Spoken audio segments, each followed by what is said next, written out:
In the meantime, with us to take us through the morning newspapers, Dr. Kishan Rees and the Daily Telegraph's Brexit editor, Dia Chakravarti. Welcome to you both. Good morning. Starting with a story, Kishan, that obviously you're interested in. This is about GPs potentially blocking patients who've come in having consulted Dr. Google. So there's a little bit of a discrepancy between the content of the story and the headline. Oh, right. And I think... That's never happened before. Yeah, no, I know, it's amazing, isn't it?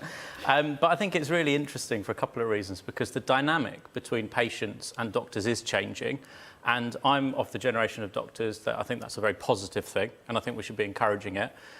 Because certainly we've seen in the vaginal mesh scandal a rare complication that's experienced by some women across the country in very small numbers, can be, if they're all put together, it can be a very powerful resource in terms of raising awareness of issues. And I think I would have thought that the majority of doctors think the same in terms of this, but I'd be really interested to hear what patients say. All the GPs I know are completely irritated by people having consulted Google before coming in to see them, because they come in with reams of information that perhaps isn't always pertinent to them. I think it might be more of a frustration that they're not allowed to operate in an environment where they can sit down and take the time that they would like to spend with patients. Yeah, because possibly. You know, you've got 10-minute appointments, and if somebody takes 2 minutes to get up and get down, the GP is already thinking, well, you know, some of my time's been stolen from this appointment. Yeah. So I think it might be a frustration that they're not able to delve into it in the depth that they would like to.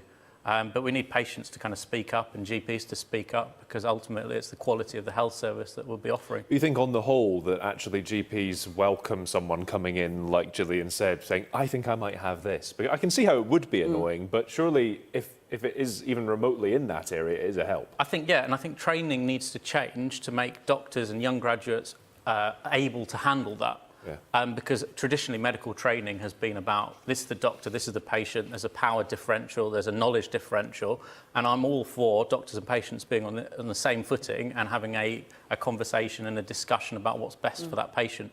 But training does need to change. Dear, do you go to the surgery having done research before? I think these days it's hard not to do that, but I don't think I'd have the confidence to bring it up with my GP. Oh, really? I'd sort of do my own research and then ask my GP what he thought. And I'd tell you what I do is, I think a sort of mixture of that. You look it up, but then you just sort of imply that you've heard that it might be this.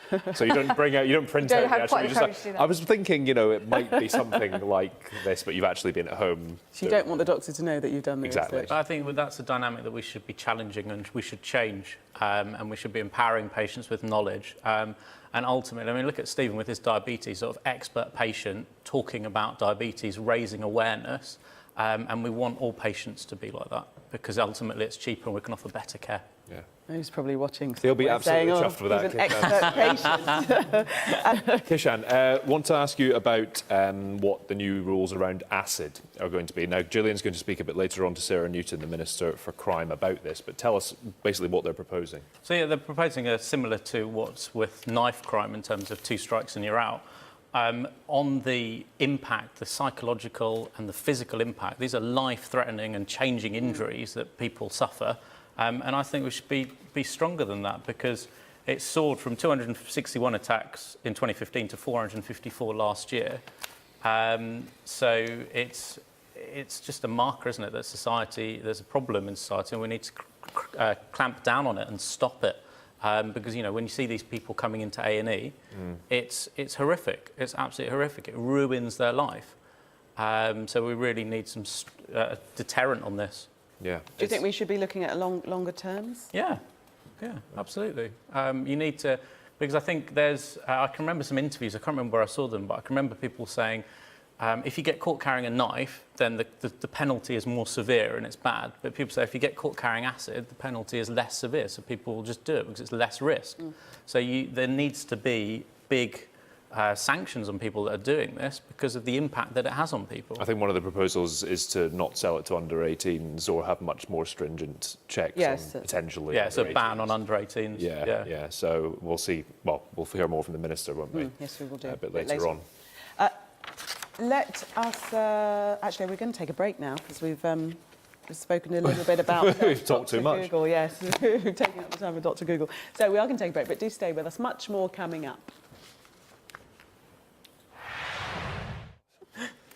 Still with us, taking us through the newspapers, Dr. Kishan Rees and Dia Chakravarti. Now we're going to have a look at this story about only children no longer being the odd one out. Now it says here that only children, the stereotype, spoilt, needy and demanding.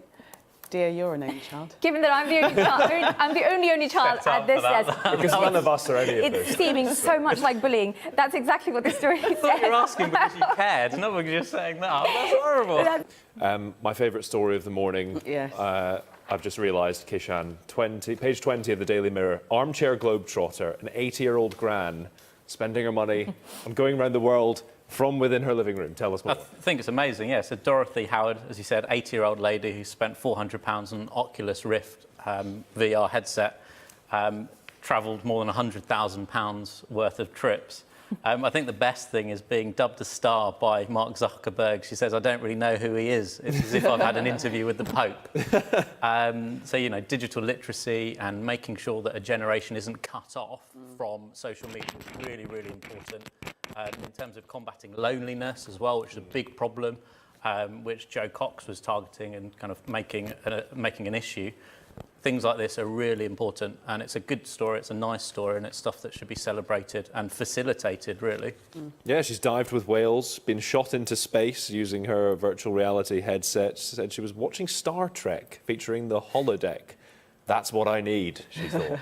Amazing, love that. And it goes against the myth, I suppose, that the older people can't get to grips with the technology. There's a fear, and they're scared of it, but it's about breaking down those barriers. And I can remember a while ago, I don't know if I can name them, but a bank did something about digital eagles, which was very good. Oh, yes, yeah. Oh. And they were making an effort in terms of opening this technology up to the older generations.